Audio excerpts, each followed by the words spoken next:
안녕하십니까. 민법을 잡아주는 남자 안영찬입니다. 요즘 이제 법이 돼가지고 공인중개사 시험을 공부하시는 분들은 대부분이 이제 기본서를 공부하시거나 책을 공부하실 텐데, 학원에 따라서는 뭐 3월달부터 모의고사를 본 학원들이 있죠. 근데 아마 이제 모의고사 보거나 아니면 여러분들이 개인적으로 문제를 풀거나 그러면 올해 처음 공부하시는 분들은 완전 멘붕에 빠지게 되는 거죠. 세상에 내 점수가 25점이야, 30점이야, 22.5야. 여러분들 20점이면 빵점인 거 아시죠? 왜냐하면 오지선다기 때문에 기본적으로 그냥 막 찍어도 몇 점은 나오게 돼 있냐면 20점은 나오게 되어 있거든요. 근데 뭐 22.5다, 30점이다. 진짜 뭐 형편없는 점수인 거예요, 솔직히.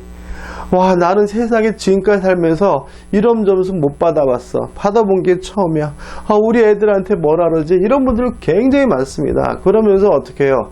멘붕에 빠져가지고 나 공부 못하겠다. 이거 내가 아닌가 보다. 이런 식으로 포기하는 분들도 굉장히 많이 발생하는 시기거든요. 제가 개인적으로 그동안 강의하면서 제가 드린 모의고사 문제를 푸시고 민법을 빵점 맞으신 분이 지금까지 두 분이 계셨어요. 뭐 지금 생각해도 지금도 아주 그냥 죄송스럽고 민망한데, 근데 다행히 그분들이 다 그에 다 합격을 했어요. 뭐 여러 가지 이유가 있겠지만 지금 나오는 점수가 시험적에서 받을 점수는 아니라는 거죠. 그래서 용기 잃지 마시고 차근차근 접근하셨으면 좋겠고요. 그래서 이번 영상은 뭐냐면 객관식 문제를 푸는 기술, 스킬하고요. 그 다음에 시험을 보실 때의 시간 안배, 시간 분배, 요 두 가지를 좀 설명드리려고 해요. 객관식 문제는요, 많이 안다고 잘 맞는 게 아닙니다. 나름대로의 뭐가 있는 거죠? 스킬이 있는 거죠. 그래서 학창 시절에 아마 어떤 친구는 그냥 밤새 공부를 하는데도 불구하고 성적이 안 좋은 친구도 있고, 어떤 친구는 맨날 농구하러 다니고 미팅하러 다니는데도 성적이 좋은 친구도 있고, 그런 경우가 많죠.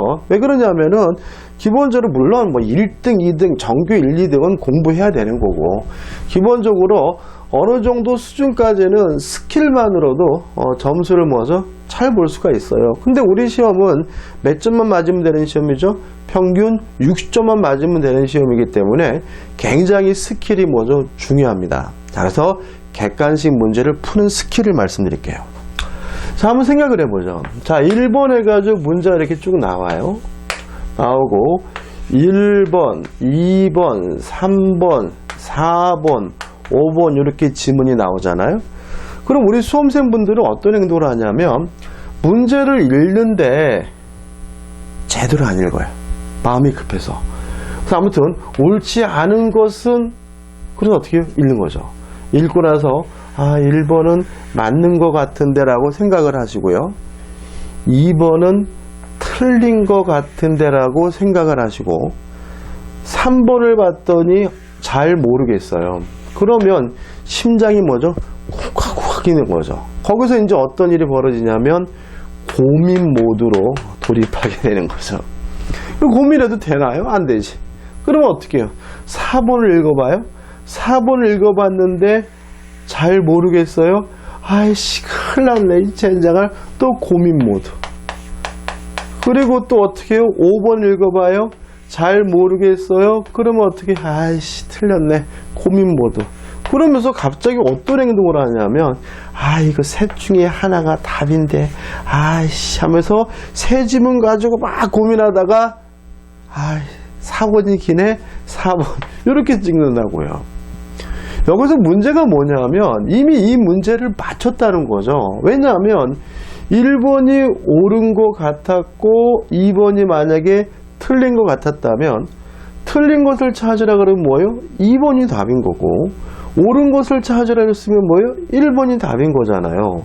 다시 말하면 3, 4, 5번은 굳이 뭐 할 필요 없어요? 읽어볼 필요가 없었던 거거든요. 근데 왜 답을 맞춰놓고 풀어놓고 여기서 고민하다가 틀리란 말이죠. 근데 이런 경우에는 문제 한 문제를 틀리는 게 큰 문제가 아니라 요 고민하다가 시간을 그냥 먹었기 때문에 마지막에 한 10문제는 뭐 하는 거죠? 찍는 일이 발생하는 거죠. 그러면 안 되는 거죠. 그래서 일단 가장 좋은 객관식 문제를 푸는 스킬은요, 어떻게 보면 단순해요. 생각만 하지 말고 표시하자예요. 자, 1번을 읽었어요. 맞는 것 같아요. 맞는 것 같다고 생각을 하지 마시고요. 뒤에다가 반드시 동그라미를 이렇게 치시는 거예요. 2번을 읽어봤더니 틀린 것 같아요. 그러면 뒤에다가 뭐죠? 가위표를 치시는 거예요. 표시를 하자. 3번을 읽어봤어요. 모르겠어요. 고민하지 말고 모른다는 의미에서 세모를 치자. 4번을 읽어봤어요. 모르겠어요. 고민하지 말고 바로 뭐죠? 모르겠다. 세모를 치고 5번도 뭐죠? 마찬가지죠. 그러면 굳이 고민할 필요 없이 1번 아니면 2번이 뭐죠? 답이라는 거를 명쾌하게 보이거든요. 이 방법은요, 여러분들이 자제분들한테 한번 시켜보시면 성적이 팍 올라요. 왜냐하면 아이들은 시험 범위가 그렇게 넓지 않기 때문에 실수하는 것만, 건넘는 것만 줄여도 성적이 굉장히 많이 오르시거든요. 아이들한테도 한번 시켜보세요. 맞는 것 같으면 맞았다고 표시를 하고, 틀린 것 같으면 틀렸다고 가위표를 하고, 잘 모르겠으면 절대로 고민하지 말고 뭐죠? 세모를 치자. 그 다음에 이거를 못 하시는 분이 있어요. 이게요, 만든 것 같은 거지 맞는 건 아니잖아요. 그래도 맞는 것 같으면 동글방에 치시는 거예요. 그러다 보니까 중간에 가서 보니까 맞는 것 같은 게 또 있어요. 그러면 만약에 옳은 것을 찾으라 그러면 1번 아니면 4번, 아니 1번 아니면 뭐예요? 4번이니까 둘 중에 하나를 뭐죠? 선택하시면 되는 거잖아요. 무슨 말 아시겠습니까? 용기를 가지고 표시를 하셔야 되고요. 표시를 하실 때 제 경험상 가장 좋은 곳은 연두색 색연필이 좋아요. 이런 것까지 연두색 색연필인데 그 종이로 쌓여있는 거 마시고요. 그렇게 연필을 대서 이렇게 칼로 깎는 거 있죠. 나무로 된 거.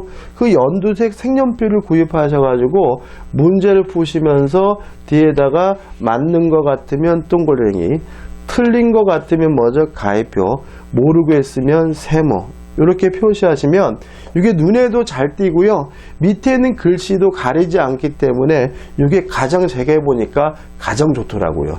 어떻게 제가 이렇게 잘하냐고요? 저는요, 35가지 10년을 넘게 15년을 사법시험 객관식 공부한다고 매달린 사람이기 때문에 이 객관식 문제에 대해서는 제가 그 누구보다도 제가 일가견이 있다고 자신합니다. 그 다음에 또 다 모르겠는 거야. 다 세모야. 다 세모. 그럴 수도 있죠. 그럼 어떻게 하는 거예요? 깔끔하게 아무거나 뭐죠? 찍어라. 절대로 뭐 하시면 안 돼요? 고민하시면 안 되는 거예요. 다 모르겠는데 고민한다 그래서 뭐가요? 문제가 풀리질 않아요. 그때는 깔끔하게 찍어버리면 20%의 확률이라도 있지만 괜히 고민해가지고 그럴듯한 거 찍으면 반드시 뭐로 갑니까? 오답으로 간다. 90%가 틀립니다. 뭐까지 잡아먹고요? 시간표까지 잡아먹고요. 간단하죠, 그죠? 자, 다시 한번 말씀드릴게요. 객관식 문제를 푸는 기술은요, 생각만 하지 마시고 문제 지문에다가 표시를 하다. 맞는 것 같으면 맞다고, 틀린 것 같으면 틀렸다고, 모르겠으면 절대로 고민하지 마시고 모른다는 의미에서 세모를 표시하고요. 요 세모가 문제를 푸는 데 있어서 가장 중요한 기법이니까 잊지 마시고 꼭 해보시기 바라요. 그 다음에 또 하나 말씀드릴 게, 보통 이제 어떤 현상이 또 벌어지냐면 마음이 급하셔가지고요, 문제를 제대로 안 읽는 분이 있어요. 그러면 문제를 안 읽으면은 빠르대요. 그래서 어떤 합격하신 선배님들은 문제 읽지 말고 지문부터 보라고요? 에이, 아니에요. 그러지 마시고 문제를 정확하게 좀 읽으셨으면 좋겠어요. 왜냐하면 이게 이런 겁니다. 우리가 1차 과목이 총 몇 문제냐면 80문제거든요. 80문제. 80문제이기 때문에 예를 들어 다른 사람보다 내가 10초를 더 쓰면 몇 초를 더 쓰는 거예요? 800초를 더 쓰는 거잖아요. 그러면 분으로 나누면 몇 분입니까? 60초니까 10분이면 뭐죠? 600초인가요? 그죠? 맞죠? 그러면 이게 뭐예요? 10분 넘게 시간을 잡아온 거죠. 다시 말하면 다 푸시는 분하고 10문제 뒤에 찍는 분하고는요, 문제 푸는데 한 10초 전후, 5, 6초 전후 상관해서 그것이 결정되는 거예요. 그래서 문제를 정확히 읽으셔야 돼요. 자꾸 문제를 정확히 안 읽으시니까 지문을 보시다가 또 문제를 몇 번씩 반복해서 보는 일이 벌어지거든요. 차라리 문제를 한 번이라도 어떻게 해요? 정확히 읽고 X 세모를 이용해서 정확하게 뭐 하시면 돼요? 푸시면 됩니다. 다시 말하면 5개 지문을 다 알아야 맞히는 것이 아니라 재수만 좋으면 세모 X를 이용하면 한 개 지문만 알아도 문제를 명쾌하게 맞출 수 있다는 거 제가 다시 한번 강조의 말씀을 드립니다. 됐죠? 그 다음에 두 번째는 시간 배분입니다. 제가 작년에도 시험 보신 분들, 그런 분들 굉장히 많이 봤어요. 특히 작년에 부동산학개론이 계산 문제가 많았대거든요. 그래가지고 부동산학개론 푸느라고 시간을 많이 잡아먹어가지고 세상에 민법 들어가면서 시계를 봤더니 20분밖에 없대더라. 그래서 뭐 했겠어요? 날라갔겠죠, 그죠? 문제도 제대로 보지도 않고 막 날라가면서 다 틀리고요, 그죠? 그랬는데도 불구하고 뒤에서 뭐죠? 한 10문제 이상 풀지 못해서 찍었다. 그러면 뭐하러 공부하셨어요? 그죠? 아니, 주어진 시간 내에 다 못 푼다면 공부할 이유가 없는 거예요. 그래서 여러분들이 시간 배분 문제도 연습을 좀 하셔야 돼요. 자, 이런 문제입니다. 지금 부동산학개론 문제가 40문제고요. 민법 문제가 40문제죠. 그래서 부동산학개론은 1번부터 40번이고요. 민법은 41번부터 80번이에요. 자, 그럼 여기서 이제 시간을 안배할 때, 분배할 때 첫 번째 무엇부터 푸느냐? 부동산학개론을 푸는 게 유리하냐? 민법을 푸는 게 유리하냐? 사람에 따라 다릅니다. 나에게 자신 있는 과목을 먼저 푸시는 것이 평균 점수를 올리는 데 도움이 됩니다.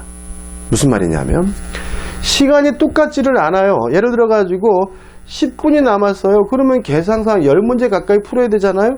근데 앞에서 감독관이 자 10분 남았습니다. 답안지 대충 정리해 주십시오 하는 순간 심장이 뭐예요? 벌렁벌렁 거리고요. 뭐 20분 남아도 시계 자꾸 보면서 날아가기 시작하거든요. 따라서 앞부분의 시간과 뒷부분의 시간은 가치가 다릅니다. 그래서 두 과목 중에 좀 더 자신 있는 과목을 앞부분에다 배치하는 것이 점수 확보에 용이하기 때문에, 다시 말하면 똑같은 시간을 투자해도 점수가 많이 나오는 과목을 앞에 비치를 해줘야 평균 점수를 올리는데 더욱더 유리합니다. 그래서 만약에 부동산학개론이 자신 있다면 부동산학개론부터 먼저 푸시고요. 민법에 자신 있다면 민법부터 먼저 푸시는 거예요. 자, 시간 안배하고 첫 번째 뭐죠? 자신 있는 과목부터 먼저 풀어라요. 그죠? 두 번째, 자신 있는 과목부터 먼저 푸시되 반드시 시간은 정해놓고 푸셔라. 자, 이런 문제입니다. 지금 80문제인데 100분이 주어지잖아요. 그러면 첫 번째 예를 들어서 부동산학개론이 자신 있어가지고 먼저 풀었다면 45분이 되면 하늘이 두 쪽 나더라도 두 번째 과목으로 반드시 뭐죠? 넘어오셔야 된다. 이렇게 시간을 정해놓고 하는 거예요. 무슨 말이냐면 45분이 됐어요. 근데 반도 못 풀었어요. 그래도 뒷과목으로 넘어와라. 이유는 이렇습니다.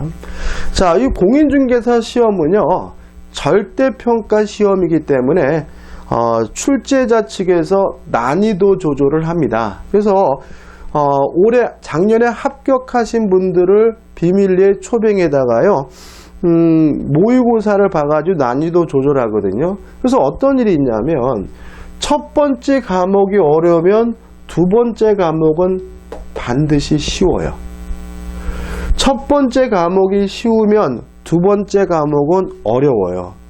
둘 다 왜냐하면 그렇게 난이도 조절을 해가지고 적정한 평균을 적정한 합격자 수를 하려고요? 유지하려고 노력을 하거든요.